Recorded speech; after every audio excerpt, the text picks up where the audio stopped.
Hai, perkenalkan nama saya Nurli Farah. Saya dari Universitas Dian Nusantara, mahasiswa jurusan Ilmu Komunikasi.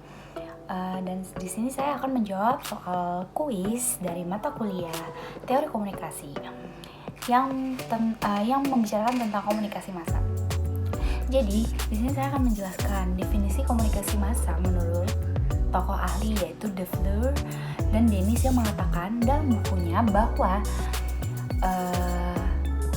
yang mengatakan dalam bukunya yang berjudul Understanding Mass Communication bahwa komunikasi massa adalah suatu proses di mana komunikator menggunakan media dalam menyebarkan pesan-pesan secara luas dan secara terus-menerus agar terciptanya makna-makna yang diharapkan dan dapat mempengaruhi khalayak besar yang berbeda-beda melalui berbagai cara.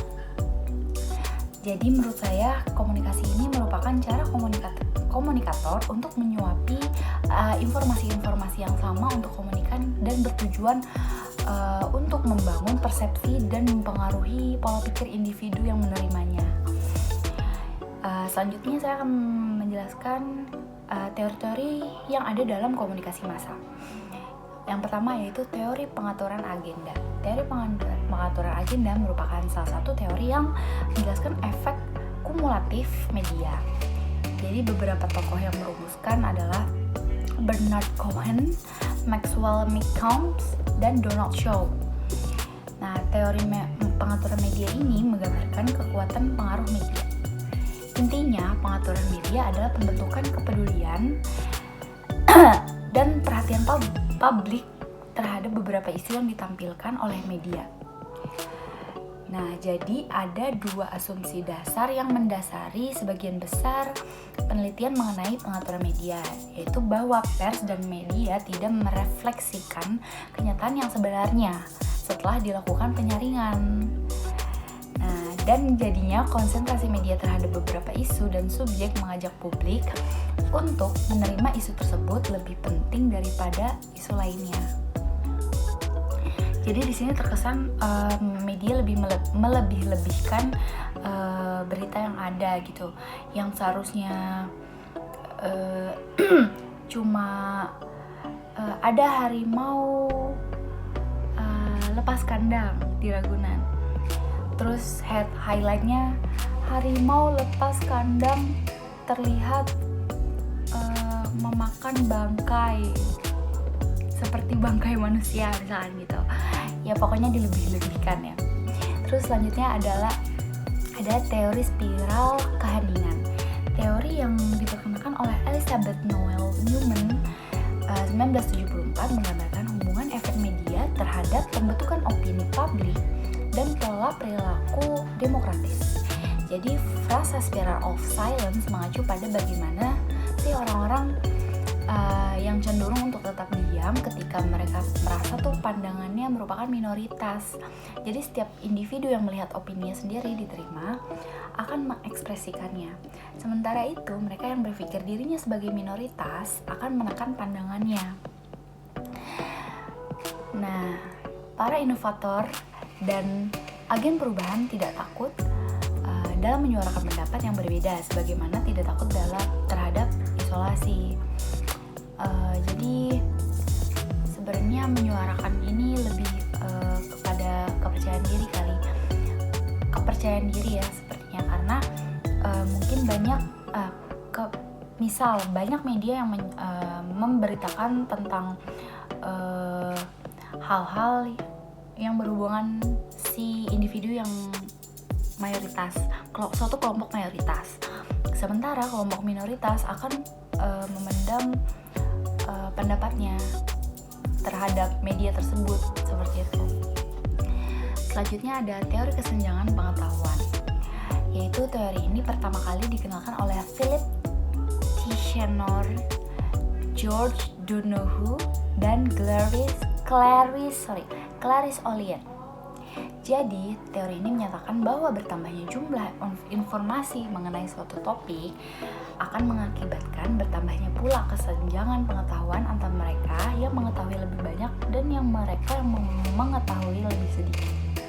Jadi, teori kesenjangan pengetahuan dapat membantu menjelaskan berbagai penelitian yang menitik beratkan pada opini publik gitu. Kesenjangan pengetahuan dapat menghasilkan bertambahnya kesenjangan antara orang-orang yang memiliki status sosioekonomi yang rendah dan orang-orang yang memiliki status sosioekonomi yang tinggi. Kemudian memperbaiki orang-orang dengan informasi melalui media massa tidak selalu berjalan lancar sesuai yang telah direncanakan karena akan menemui berbagai hambatan-hambatan komunikasi. Media massa mungkin saja memberikan efek memperbesar perbedaan kesenjangan di antara anggota kelas sosial seperti itu.